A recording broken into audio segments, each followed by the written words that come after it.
Bueno, vamos a revisar un poco lo que es el manejo de náusea y vómito en los pacientes oncológicos, un poco desde la perspectiva en la que me desarrollo yo, que claro, como muchos de ustedes saben, yo vengo de manejo de dolor y cuidados paliativos y ahora estoy en la parte más oncología, que claro, es la gran finalidad por la cual nos movemos en nuestros pacientes y cierto, aquí es tirón de orejas si quieren decirlo, hacia mi propia especialidad, es que claro, nos vamos a preocupar más por la misma quimioterapia más que por los síntomas que podemos tener dentro de nuestros pacientes. Por eso que el paciente oncológico debemos saber siempre que tiene síntomas complejos, multidimensionales, dinámicos y no olvidarnos que en muchos casos, no todos, van a ser progresivos y que estos síntomas tienen muchos componentes, tanto los sensoriales, que es lo mismo que siente el paciente, pero recordemos la parte afectiva, la parte cognitiva, la conducta y también la parte espiritual de cada uno de nuestros pacientes. Y nosotros como clínicos, y por eso es importante de hacer esto tanto de forma personal como también dentro de nuestro mismo grupo de trabajo, tenemos que ir integrando cada uno de estos componentes porque nuestros pacientes merecen y deben ser evaluados de esa forma. No solo desde la quimioterapia, que es lo que veo yo generalmente, sino también como un ser. Y de allí es importante saber que mucha parte de la sintomatología va a ser propio del mismo tumor que ellos padecen por la invasión del tumor, pero no hay que olvidar propio del mismo tratamiento. Específicamente, cuando hablamos de náusea y vómito, se hacen unas pequeñas definiciones. Náusea es esta sensación subjetiva desagradable asociada a un tracto gastrointestinal que se puede o no acompañar de vómito, que en general son mucho más frecuentes que el vómito propiamente tal. El vómito en sí es la expulsión forzada del contenido gástrico por la boca. ¿Y qué es lo importante saber? Que este síntoma está presente hasta en el 60% de los pacientes con un cáncer avanzado y tiene intensidad moderada a severa al menos en el 25% de ellos y nosotros muchas veces lo subreportamos. Ahora, las causas de los náuseas y vómitos en todo el setting de oncología y de cuidados paliativos, cierto, va a ser secundario al propio tratamiento oncológico que estamos dando. Náuseas y vómitos inducidos por quimioterapia, todo un gran capítulo que vamos a revisar algunas cosas, y náuseas y vómitos inducidas por radioterapia también. Pero ojo, también puede ser secundario al uso de fármacos, pueden ser secundarios a alteraciones hidroelectrolíticas, no olvidarnos de las hipercalcemias malignas, de la hipercalemia, también en el contexto de estreñimiento, cuando hay obstrucción intestinal, gastroparesia o también cuando vayan a haber alteraciones cerebrales, incluso metástasis. Por eso que es necesario ir a identificar cada una de estas causas, tratar las que sean reversibles y en paciente al final de la vida puede ser razonable realizar únicamente algún tratamiento empírico de esta sintomatología y sin realizar a veces más allá procedimientos más invasivos o exámenes más invasivos. Y siempre recordar que la vía de elección subcutánea va a ser de elección si hay vómitos repetidos, obstrucción intestinal, mala absorción gastrointestinal, porque ahí vamos a perder, por supuesto, la vía oral. Ahora, con los nuevos fármacos que hay, algunos tienen tecnología bucodispersable que también los podemos utilizar en algunos casos específicos. ¿Qué es importante saber? La disponibilidad de opioides en Chile desde el año 90 al año 2020, gracias a Dios, hemos tenido una gran revolución de esto y ya no solo tenemos los opioides tradicionales, sino tenemos muchos opioides no tradicionales. Todos estos opioides no tradicionales, cierto, tienen un perfil más seguro, producen menos náuseas, menos vómitos, menos constipación, etcétera, pero en algún porcentaje los siguen produciendo. Por eso es importante ir a ver cada uno de ellos, cada una de las familias de estos fármacos y cuáles son sus principales toxicidades y cómo las vamos a ir manejando también.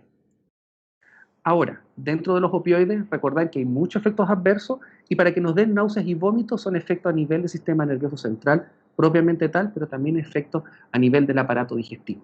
Por eso es importante saber la posología de esos fármacos, cómo los vamos utilizando, etcétera, específicamente, ¿cierto?, con los opioides. Ahora, si vemos un poco de fisiopatología, muy somero, por supuesto, tenemos un estímulo, una noxa a nivel de las células enterocromafines de nuestro intestino. Allí, cuando existe esta noxa, se produce un neurotransmisor, que es la serotonina, que viaja a nivel del vago y se va hacia los centros de náusea y vómito de nuestro cerebro. En esos centros comienza a producir náuseas y vómitos en el mismo centro. Y este es un mecanismo, de alguna forma, periférico de cómo se produce esta sintomatología. Ahora, esto generalmente, claro, lo va a producir la quimioterapia, sobre todo la quimioterapia citotóxica clásica, pero ojo que hay fármacos que también tienen un poco de este mecanismo de acción. Ahora, a nivel del sistema nervioso central, también tenemos otro camino central para ir a producir náuseas y vómitos, y esto es a través de la liberación finalmente de sustancia P, que también va por fibras de nervio vago y va a ir a estimular también directamente a los centros de náusea y vómito de nuestro sistema nervioso central. Por eso que es importante identificar en qué parte de toda esta cadena estamos y cómo vamos utilizando los distintos fármacos antieméticos para ir, por supuesto, a bloquear este círculo de náuseas y vómitos que vemos en nuestros pacientes. Ahora, hablando específicamente de náuseas y vómitos inducidos por quimioterapia, se describen como un mecanismo de defensa de una toxina. Ojo que el efecto secundario más frecuente que sufren los pacientes durante la quimioterapia, y ojo en un porcentaje no despreciable, y sale dentro de los outcomes de nuestros estudios clínicos, que muestran que debemos suspender o reducir generalmente las dosis de nuestras terapias por este evento adverso. Por eso que la importancia no es solo preocuparnos de la quimioterapia, sino también tenemos que preocuparnos de los síntomas que se nos asocian en nuestros pacientes. Ahora, la etiología de náusea y vómito es multifactorial, como les expliqué recientemente, es compleja y cierto, no están comprendidos totalmente todos sus sistemas de señalética, pero en general involucra múltiples neurotransmisores y receptores. Ahora, también tenemos publicaciones que en esta época de pandemia COVID-19 que estamos también han aumentado las náuseas y vómitos, y no sé si les ha pasado, por lo menos a mí dentro de mi experiencia, tantos pacientes en quimioterapia como los de cuidados paliativos hemos tenido que ir aumentando un poco el uso de los fármacos antieméticos.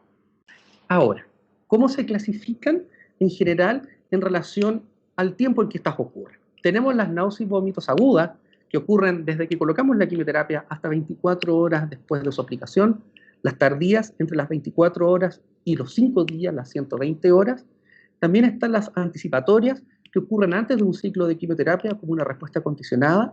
Tenemos las pertinases, que pese a todas nuestras terapias antieméticas se siguen produciendo, y también están las refractarias, que ocurren en los ciclos subsecuentes de quimioterapia, cuando todas las profilaxis y los ajustes de las profilaxis que hayamos hecho nos hayan fallado, ¿ya? Por eso que es importante saber que en general debemos ir a identificar muy bien si son agudas, si son tardías, y para ver qué tipo de fármacos vamos a utilizar. Ahora, es importante saber que las náuseas tienen un impacto negativo fuerte, incluso más que el vómito en la calidad de vida de los pacientes. Y esto es un punto importante que debemos detenernos, porque hoy en día en oncología no solo estamos hablando de sobrevida libre de progresión, sobrevida global, sino también que las terapias que dejamos a nuestros pacientes nos den la mejor calidad de vida posible. Por eso que es importante ir a evaluarlo y la adecuada utilización de los fármacos antieméticos, incluso todos los fármacos para todos los síntomas que tengamos en nuestros pacientes. Ahora, las náuseas tardías en general se dicen que son un problema muy complejo que afecta al 80% de los pacientes que están en quimioterapia, y se describe que el tercer día es el peor día para el paciente. Y un poco esto ha hecho cómo son los esquemas de profilaxis y de terapias para náusea y vómito inducidos por quimioterapia. Las náuseas anticipatorias en general son indicador clave de las náuseas y vómitos que vamos a tener posteriormente, porque si tenemos náuseas anticipatorias, vamos a tener náuseas y vómitos que no vamos a lograr controlarlos en los ciclos subsiguientes, ¿ya? Y las náuseas anticipatorias, ojo, también se pueden reportar hasta en el 30% de los pacientes que han tenido náusea anteriormente. Un poco como podemos ver en estos gráficos de estos estudios, nos muestra que 62% de los pacientes reportan náusea entre el primero al quinto día de la quimioterapia, y ojo, un 34% nos va a reportar vómitos. Y la severidad de esto es un 36% va a tener 1 a 2 episodios de vómito, pero un 63% va a tener más de 2 episodios de vómito. Y la náusea es un episodio moderado en el 38% y un episodio moderado severo, que son los que llevan generalmente a vómito, en el 61% de ellos. Por eso que es importante que fuera de la quimioterapia nosotros nos debemos preocupar también de un buen manejo de náusea y vómito, porque es el síntoma más frecuente que nos pueden reportar nuestros pacientes en estas terapias. Ahora, es importante ver qué piensan los pacientes acerca de los efectos adversos de los secundarios de las quimioterapias y de todos nuestros tratamientos. Bueno, vean que a través de los años, ya estudios del año 80 hasta el año 2004, en general, náuseas, vómitos, fatiga y alopecia son los principales problemas y eventos secundarios que sienten nuestros pacientes. Un poco distinto a lo que pensamos nosotros, ¿cierto? Que nos vamos a preocupar más de la trombocitopenia, de la anemia, de la leucopenia, etcétera, ¿cierto? Por eso es que es importante verlo. Y esto también está dado un poco de cómo tenemos un poco cambiado lo que es la percepción de los pacientes, como pueden ver, náuseas y vómitos en este otro gráfico en línea anaranjada, que es mucho mayor de lo que reportan finalmente los clínicos de las náuseas y vómitos que sufren nuestros pacientes. Esto es un poco un llamado para que nos preocupemos de este otro síntoma también, y de allí la importancia de cómo lo trabajamos en equipo. Porque recordemos que también ocurre, no traje esos estudios, los pacientes al oncólogo le van a subreportar los síntomas porque saben que si hay síntomas puede llevar a descontinuar, a retrasar o a un ajuste de la terapia. Y los pacientes que están en nuestra terapia oncológica eso es lo que no desean. Pero sí se lo van a referir a la enfermera, sí se lo van a referir al médico de cuidados paliativos. De allí la importancia de trabajar en conjunto. Ahora, ¿qué nos puede producir náuseas y vómitos inducidos por la quimioterapia? Bueno, nos puede llevar a deshidratación, desbalance hidroelectrolítico y con ello suspensión de las terapias, hospitalizaciones, falla renal. También hay efectos musculares, pueden llegar los pacientes incluso a tener tetanias, consecuencias mentales, los pacientes van a estar más somnolientos, podemos llevar a problemas de desnutrición, alteraciones de la calidad de vida, síndrome de Mallory-Weiss, etc. Todo esto en general, y eso está demostrado, provoca aumentos de la mortalidad y, aunque no lo crean, en los costos del sistema de salud. Por eso es importante que cuando dejamos nuestras quimioterapias hagamos un control de náuseas y vómitos. Cuando tenemos un paciente en cuidados paliativos con terapia opioide, hagamos control de náuseas y vómitos también. Ahora, ¿qué factores de riesgo se relacionan a tener más náuseas y vómitos?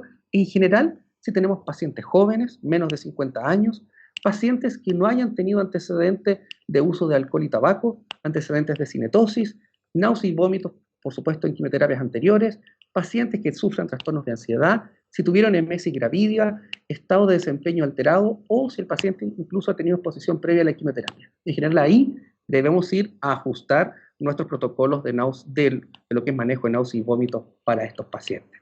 Ahora, también algo que podemos manejar nosotros es saber que hay factores de riesgo asociados con el propio tratamiento de quimioterapia y de radioterapia, porque el potencial emetogénico de los agentes o los esquemas de quimioterapia que nosotros tenemos, nos vamos a comentar someramente posteriormente, también se asocian a tener más o menos náuseas y vómitos. Eso tiene que ver con las dosis, con los esquemas de quimioterapia y también con el uso de uno o dos o tres o más agentes de quimioterapia.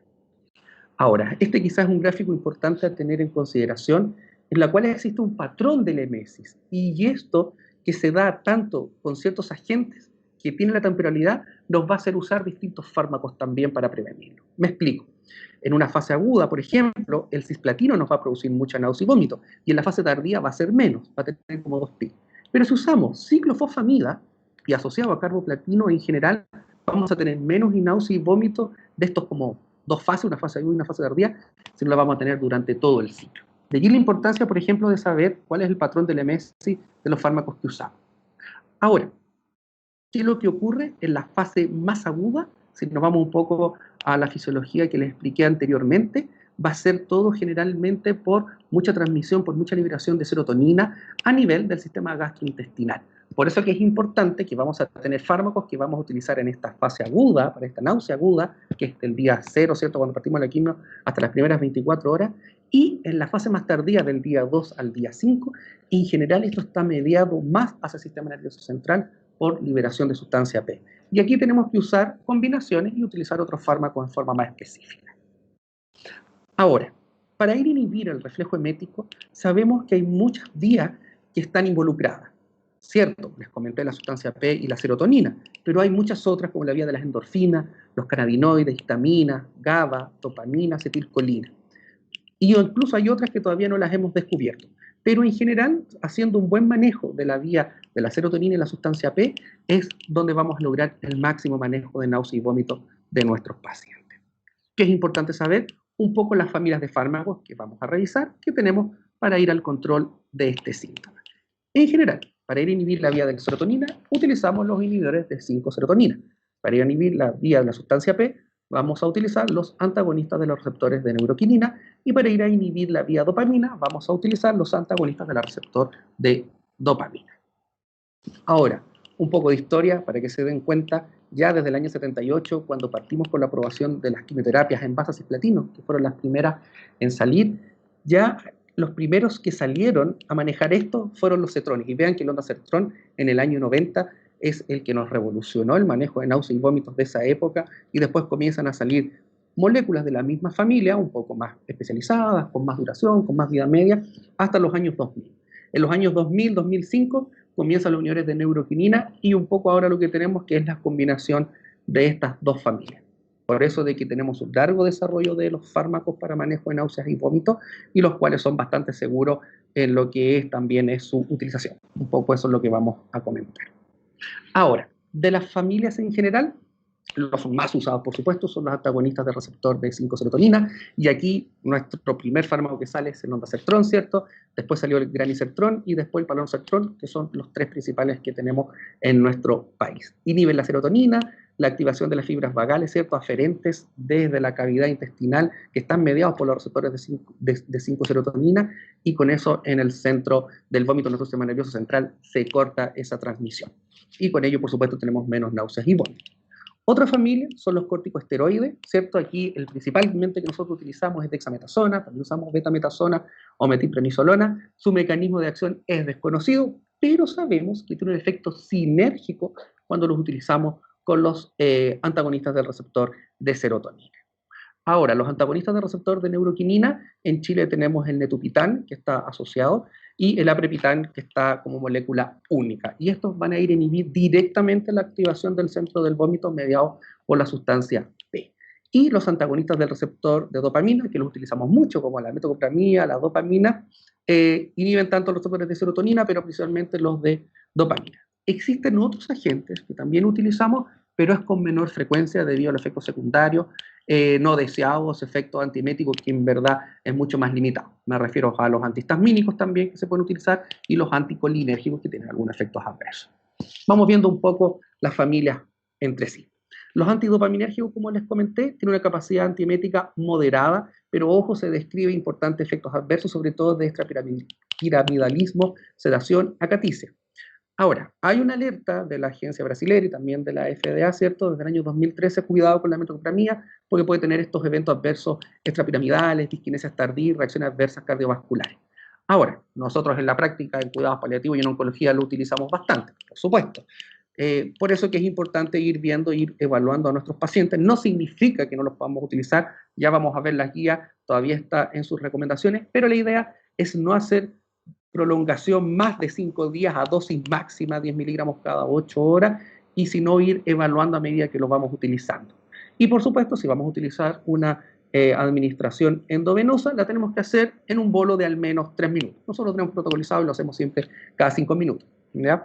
Y por supuesto, precaución si los pacientes tienen edad avanzada, trastornos de la motilidad cardíaca, desequilibrios hidroelectrolíticos, QT prolongado, etc.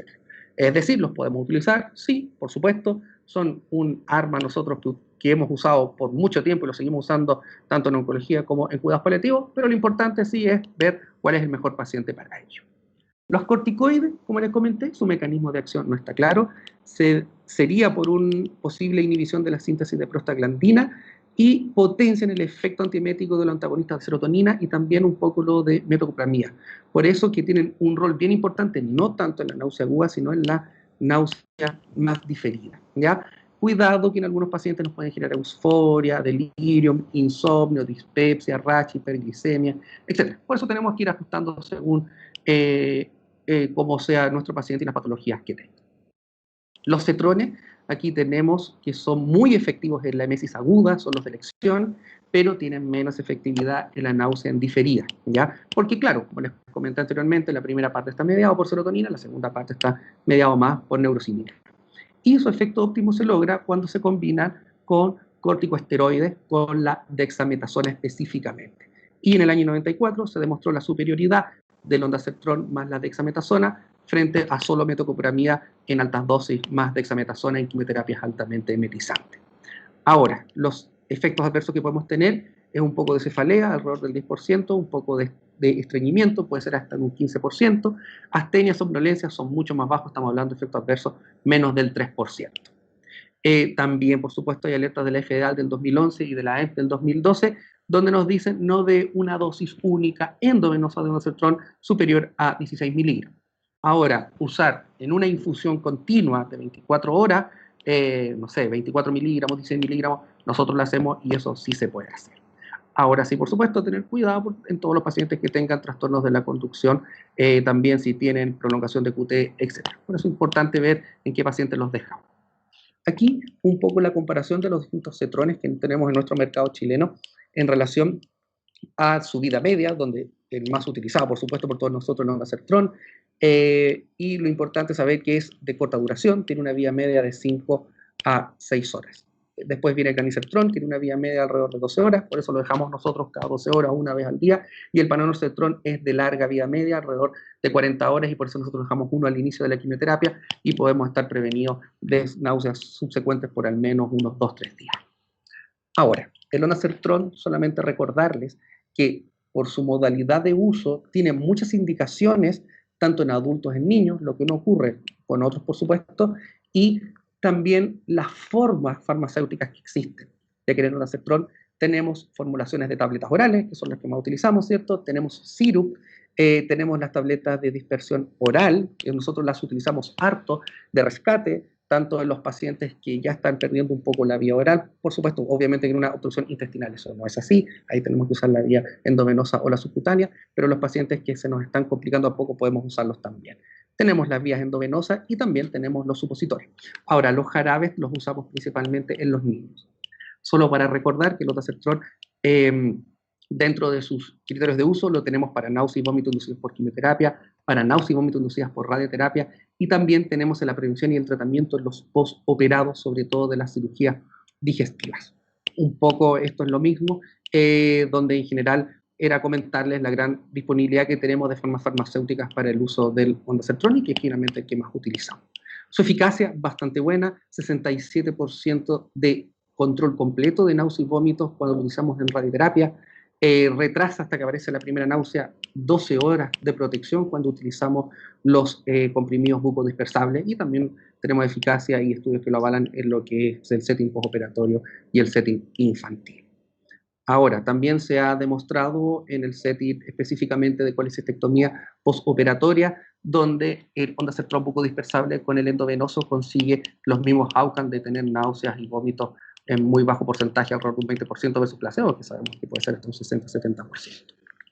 Ahora, las antagonistas del receptor de neuroquinina son fármacos un poco más nuevos, por supuesto, y generalmente nacieron para los pacientes que reciben quimioterapias altamente emetizantes, las basadas en cisplatino, donde se demostró que la adición de uno de estos fármacos íbamos a tener respuestas bastante buenas en no tener náuseas y vómitos. Específicamente, al primer día disminuía la náusea y vómito un 14%, al día 2 al 5 íbamos a tener náusea y vómito en alrededor de un 10%. Siendo que antes, por supuesto, solamente usando los cetrones, si no usamos esto en este tipo de quimioterapia, tenemos náuseas 50-60%, que era lo que les comenté al principio. ¿Qué efectos adversos pueden tener? Singulto, un 5%, cefalea, un 3%, fatiga y estreñimiento son raros, pero pueden ser, pero es menos del 1%. De allí un poco su mayor utilización que tenemos. Por supuesto, tenemos el problema del costo, que son más caros que los cetrones. En Chile específicamente tenemos el netupitán, que está asociado a palonosetron, y el aprepitán, que viene como molécula única, ¿cierto? Y se deja el día 1, 2 y 3 de la quimioterapia. Las vidas medias de todos, por supuesto, son largas y tiene alta afinidad a las proteínas, y por eso no hay problema en su distribución. Ahora, otro fármaco que también se utiliza harto en lo que es náuseas y vómitos, principalmente dado por las guías norteamericanas y europeas, es la olanzapina.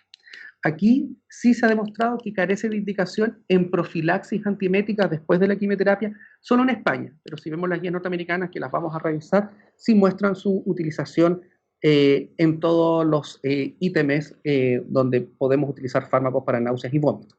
Es útil en emesis aguda y la tardía, y logra controlar más que los vómitos las náuseas, y se puede usar si existe la contraindicación para dexametasona, y quizás ese es el rol principal que está teniendo actualmente. Ahora, ¿cuál es el problema que hemos visto cuando conversamos entre nosotros sobre efectos secundarios? Que es cierto, en nuestros pacientes nos dan mucha somnolencia, mucha sedación, mucha fatiga, puede prolongar QT, pero en general está dado por la dosis, por eso que en general yo utilizo dosis bastante bajas. Las dosis, vamos a verlos, nos dicen usemos 5, 10 o incluso 20 miligramos. Yo creo que con 5 o con 2,5 miligramos debiéramos estar en meta, para que no tengan tanto efecto de sedación. Ahora, ¿cuáles son las distintas guías que tenemos? Las vamos a revisar someramente, pero en general la meta de la terapia antimética es prevenir completamente las náuseas y los vómitos, es decir, llegar a cero. Todo esto, claro, no, o sea, Esto es lo que nosotros queremos, cierto que no lo vamos a lograr, pero lo que se piensa y lo que dicen de los outcomes es que no más de un 10% de nuestros pacientes debiera generarnos náuseas y vómitos de los que tenemos en nuestras terapias. Para esto, y también la guía internacional es cómo clasifican todos los fármacos, es a través de crear grupos de riesgo de emesis específicamente por las quimioterapias. Y aquí están los de alto riesgo, que es cuando las combinaciones de quimioterapia, en el 90% más de los pacientes nos van a hacer una emesis aguda, un riesgo moderado, cuando el 30 al 90% de los pacientes nos van a hacer la emesis aguda, y un riesgo bajo, cuando 10 o un 30% nos van a hacer una emesis aguda. Un riesgo mínimo es cuando esto es menos de un 10%. Aquí tenemos la guía NCCN, en la cual muestro todos los, bueno, ahí se muestran todos los fármacos y aquí están los con un bajo potencial de emesis, los con un mínimo potencial de emesis, que en general, como pueden ver, son muchas de las drogas que nosotros utilizamos y son de las nuevas drogas, pero lo que nos interesan son estas, que son los altamente emetizantes, donde siempre la combinación de adriamicina, ciclofosfamida, que usamos de primera línea en cáncer de mama, carboplatino con AUC más de 4, que lo usamos mucho, ¿cierto? También en cáncer de mama, lo usamos en cánceres ginecológicos, y la doxorubicina más de 60 miligramos por metro cuadrado, son los grupos de drogas que nos van a generar quimioterapia en más del 90%. Y en este grupo específicamente es donde debemos tener algunas consideraciones especiales de qué protocolo de antieméticos vamos a utilizar. Ahora, en los moderadamente metogénicos, que es este grupo de 30-90% que nos puede producir náuseas, en general también existen muchas drogas que nosotros utilizamos, principalmente la ifosfamida, el oxaliplatino, el irinotecan, que son drogas que utilizamos para el manejo de los tumores digestivos. Ahora, los de bajo riesgo, en general, son los que tienen un mínimo riesgo de producir, y aquí en general, cuando utilizamos cetrones o utilizamos inhibidores de dopamina, van a andar bastante bien. Veamos un poco lo que nos dice la guía NCCN, específicamente para el setting de riesgo moderado. Aquí lo que van haciendo son opciones de tratamiento. Aquí, por ejemplo, en el día 1 dice utilice un cetrón más dexametasona, es decir, la combinación sinérgica que habíamos hablado de utilizar cetrones más dexametasona. Y para la náusea tardía, del día 2, 3 en adelante, puede seguir usando dexametasona, puede seguir usando los cetrones como monoterapia. Y esa es como una de las primeras opciones que podemos utilizar. Otra opción es usar olanzapina, palonosertrón y dexametasona, también en el primer día, y después seguir con olanzapina, y aquí vean las dosis de 5 a 10 miligramos al día por 2 a 3 días más. En general, esta opción nosotros no la utilizamos mucho, por lo que les comenté de que nos produce la olanzapina, sobre todo por la dosis, y el palonosertrón es bastante bueno, pero claro, tenemos el problema de los costos. Y una de las opciones que se está utilizando cada día más es la asociación de utilizar un cetrón corticoide y agregar un inhibidor de neuroquinina. Y aquí, claro, tenemos moléculas que vienen compuestas, como el etupitán, palonosertrón, que les comenté, pero también podemos utilizarlo por forma separada, el aprepitán más un cetrón más dexametasona. Y esto seguir con corticoide, por supuesto, para la náusea más tardía. Ahora, en riesgo alto, que es donde debemos irnos con todo un protocolo para un buen manejo de náuseas y vómitos, vean que aquí también una de las opciones es usar de entrada olanzapina, después usar los inhibidores de neuroquinina más un cetrón más dexametasona. Y los tratamientos para la náusea tardía, mantener olanzapina, mantener aprepitán y dejar dexametasona. Aquí usamos casi los 4 fármacos de las familias, por supuesto, que tenemos para inhibir náusea y vómito. Otra opción nuevamente es usar olanzapina, palonosertrón, dexametasona y seguir con olanzapina, pero claro, con los problemas que tenemos que ya les comenté. Y también la opción ideal, que incluso puede ser, es usar estos fármacos que vienen compuestos, que es la asociación de netupitán más palonosertrón más un cetrón más dexametasona. Ahora, claro, también tenemos problemas de costo con esta asociación. Ahora, ¿qué es lo que nos dicen las guías ASCO para náusea y vómito inducidas por quimioterapia? Un poco lo mismo. Cuando tenga quimioterapia altamente metogénica, use cetrones, use dexametasona, use inhibidores de neuroquinina. Y si es más moderado, use también palonosertrón más dexametasona y también haga rescates con cetrones. Cuando vamos a tener este setting específico que yo les comenté, también de usar antraciclinas con ciclofosfamida, nuestra típica quimioterapia de cáncer de mama, ahí también, por ser altamente emetogénico, tenemos que usar los inhibidores de serotonina, dexametasona, inhibidor de neuroquinina y seguir con corticoides también. Ahora, para lo que es el manejo de náusea y vómito inducidas por radioterapia, aquí de elección en general vamos a utilizar la asociación de inhibidores de serotonina con dexametasona, tanto para las radioterapias que son de cabeza y cuello, que son las altamente emetogénicas, como también para las moderadas, que son las que son de pocas fracciones y también las que son de aparato digestivo, aquí también debieran andar bastante bien con esta asociación. Ahora, si claramente no conseguimos un buen manejo de náuseas y vómitos con un cetrón más dexametasona, bueno, ahí ya tendremos que utilizar los inhibidores de neuroquinina. Esto también, por supuesto, está hecho para las distintas partes que vamos a ir a irradiar y en general sigue lo que les comenté de las guías.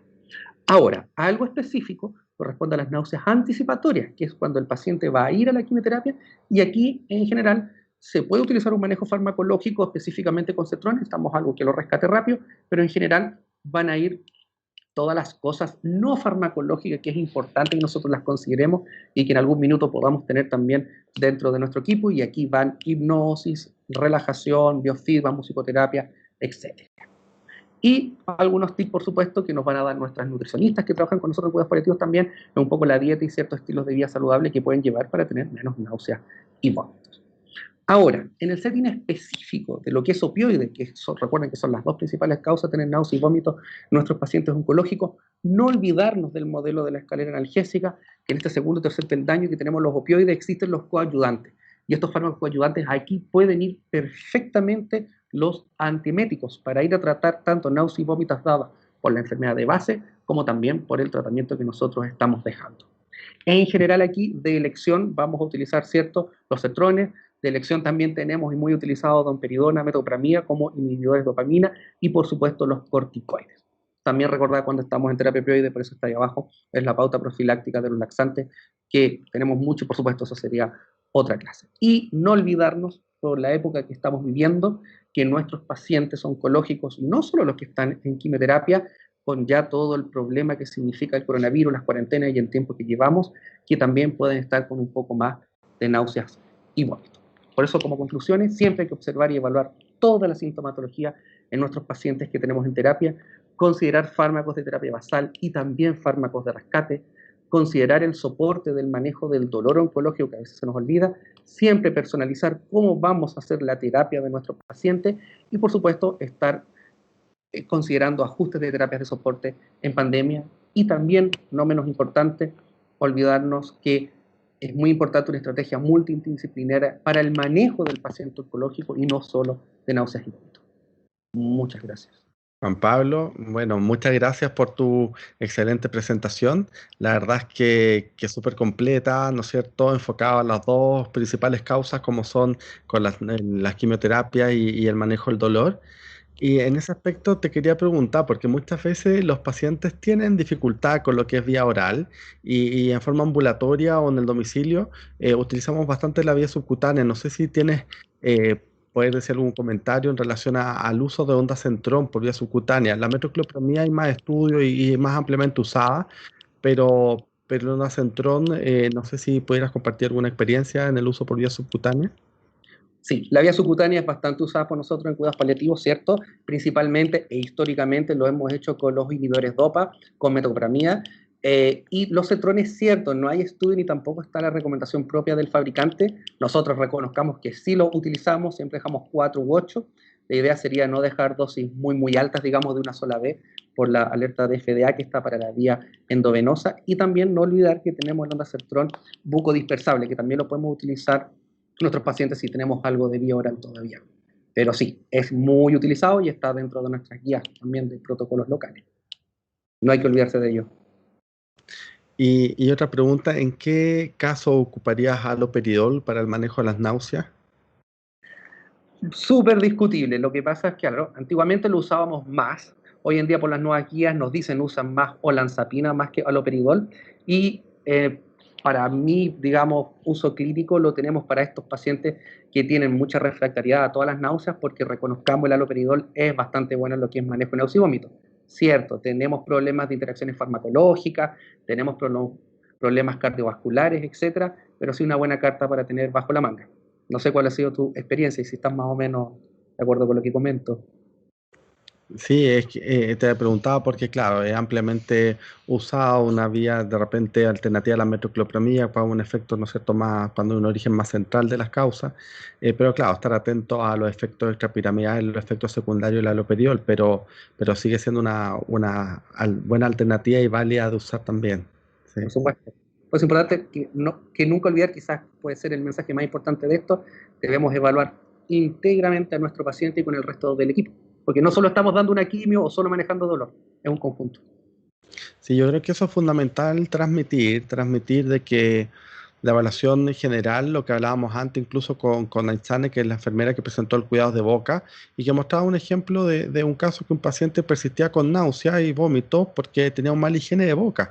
Entonces, ¿cómo influye el cuidado interdisciplinario, ¿no es cierto?, de las cosas que hablas de las nutricionistas, el tipo de comida, o que no sean las comidas calientes, porque el vapor hace que dé náusea, o el cuidado de boca y el manejo farmacológico asociado y incluso de otras terapias también, como mencionaba, ¿no es cierto? Todo lo pre-quimioterapia, como ayuda a las terapias complementarias, pero también transmitir como el manejo de las náuseas según la causa de origen, porque muchas veces sucede que llenamos los pacientes de fármacos a ver cuál responde, pero finalmente el objetivo creo que, y con lo que me quedo también de tu presentación, que es fundamental poder orientar el tratamiento según la causa de origen que está originando el síntoma. No sé ¿qué opinas tú también de eso?